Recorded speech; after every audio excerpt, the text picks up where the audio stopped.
Welcome to part 2 of our video, Buying Land, Finding Your Dream Property in These Changing Times. What's your next move?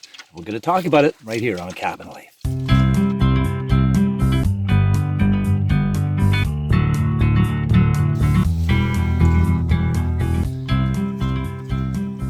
Hi folks, I'm Glenn.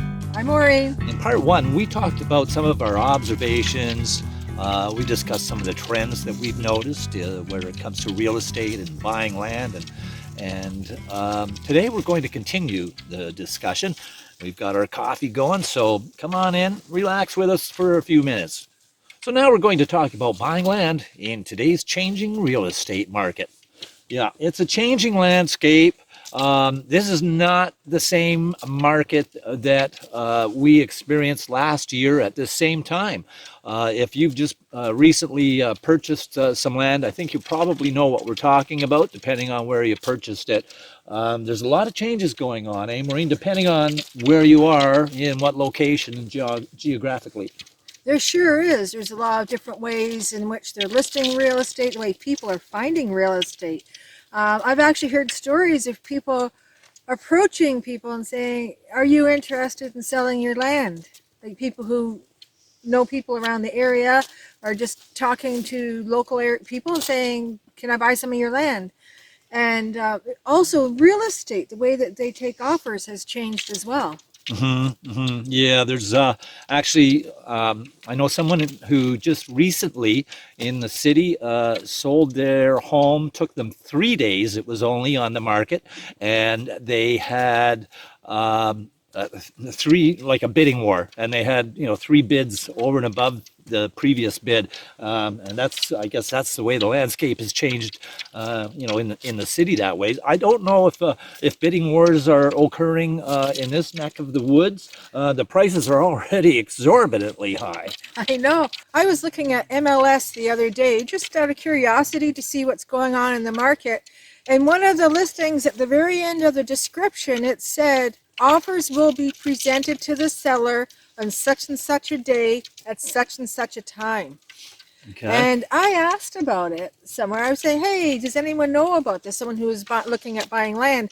And they said, yeah, what they do now up here is some real estate agents hold all the offers for like 2 weeks from the day that the listing goes in till whatever date they put that they're going to show the seller. So it's kind of like put your best foot forward with your offer. Yeah, like there's no more of this hedging your bets, or well, you're really hedging your bets. I guess you get one chance, right? Right. Like before, like when we bought this land, we put an offer in, he countered it back, and then we said no, and it sort of went back and forth, a little bit of volleyball back and forth. But I don't think that's happening now. Right.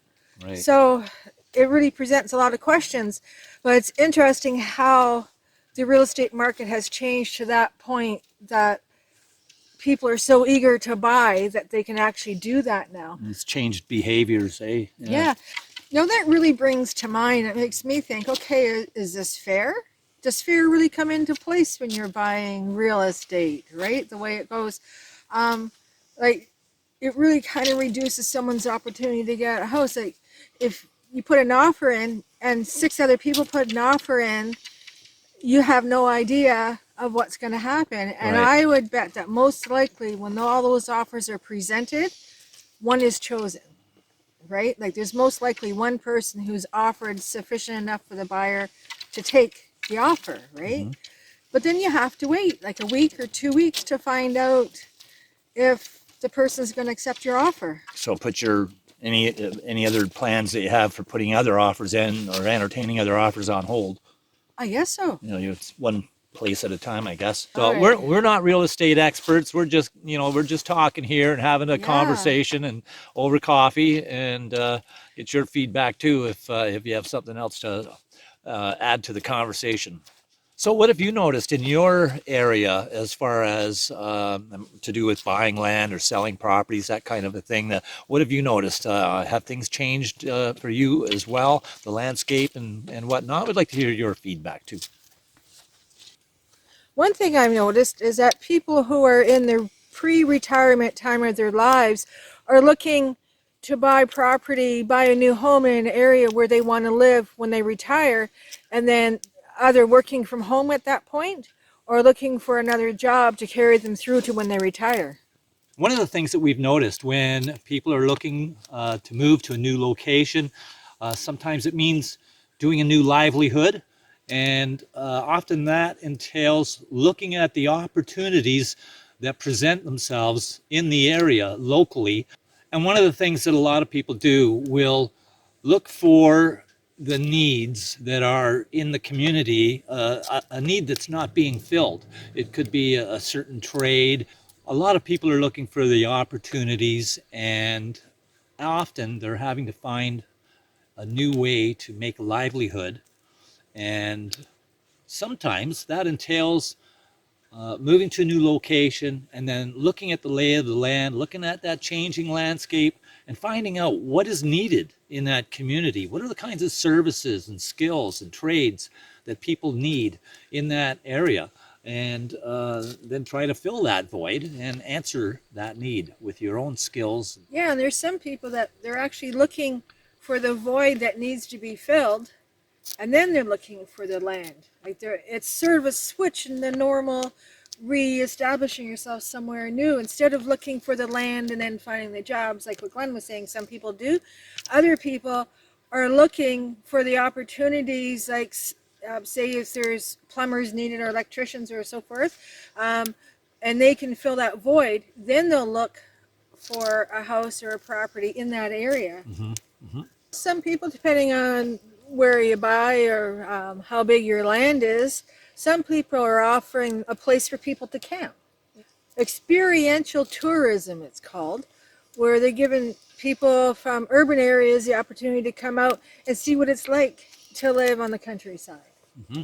Whether it's camping or living in a tiny home for a couple of days or a week or so. And I think that's a really neat idea. Mm-hmm. One of the things that is a big consideration for a lot of people is the availability of good internet. And that seems to be, more of a valuable commodity than ever these days. It is, considering how many people are working from home now. And the idea that the working from home is what's giving a lot of people the opportunity to relocate. So they have to have the internet. Well, so at the same time as all this global situation is happening, Starlink is starting to roll out its offering of internet services, which is making internet available in some of the most remote areas. Mm-hmm. And I've heard mixed reviews so far. It seems to be fairly dependable, and a lot of people seem to be happy with it as well. So anyway, it's that is an option now that is available. Look up Starlink if you haven't checked it out already. If you're thinking of buying land in a remote area or in an area where you do need dependable internet. Yeah, they send you their equipment, you plug it in, you set it up yourself. You don't need a technician to come out. And so no matter where you are, you have internet access. And one of the other things that we've noticed, not sure if it's a trend or not, but it seems like people are more interested in acquiring larger spaces to, have larger rooms, that kind of a thing. It could be kind of a backlash to the past year or so during the pandemic, with a lot of people having to be, shut in and whatnot. But I think there might be more of a thirst for having those wide open spaces or having rooms that are larger than some people are accustomed to. So, and now that we've gone through this past year of global changes and sweeping changes in lifestyle and people's behaviors and whatnot, a lot of people are doing the rethink, doing the reset, and looking to start that new chapter in their life. Yeah, making life decisions based on the new normal, as they call it, which for us, I consider us fortunate that we're not affected so much by this new normal. We are in some ways, but in our homestead, I consider us fortunate that when it comes to the new normal and adjusting life to the new normal, as far as being on our homestead and at the off-grid cabin, life is pretty well the same. Yeah, here at the homestead and the off-grid cabin, life has pretty much gone on the way that it has, for the last 5 years that we've been here. And we're thankful that we have been able to actually shelter out that storm over the last year and to do that here and to be able to persevere and get through it. Now, I have spoken to some people, young people, older people, who have embraced this change and thought, yes, I can move. Like one young lady, she says, I'm so excited. I don't have to be in the center of the city anymore. I can move to the outskirts. I'm working from home. The boss said, who wants to work from home? Who wants to come back to the office? And she said, I am heading to a new home, right? And she was so excited. And great, like find a way. Like if you don't like where you are now, grab onto the opportunity to make the changes that you want to make that for your whole family, to adjust and thinking over, like say the next 5 or 10 years, what you want to do. Well, right now, you're here because you're buying land and interested in buying land, and otherwise you wouldn't probably be watching this video. So by, making that move and looking in that direction, this is the opportunity, and it could be the time for you. At least do your homework, do your research, and make sure that when you do make that move, that it's the right move for you. But by all means, continue to chase your dreams and make it the life that you want. Write that new chapter in your book. And if you're a little bit nervous about it and you're thinking, oh, can I really do this? And you're skittish, that's like your little person on your shoulder keeping an eye to make sure that you're doing things right in the right order and what's right for you. So enjoy the nervousness and the skittishness and go for it. Enjoy the journey. Well, that's all for this one. I'm Glenn. I'm Maureen. We'll see you next time. Don't forget to check out the other video, part 1, if you haven't already seen it. Bye for now. Take care.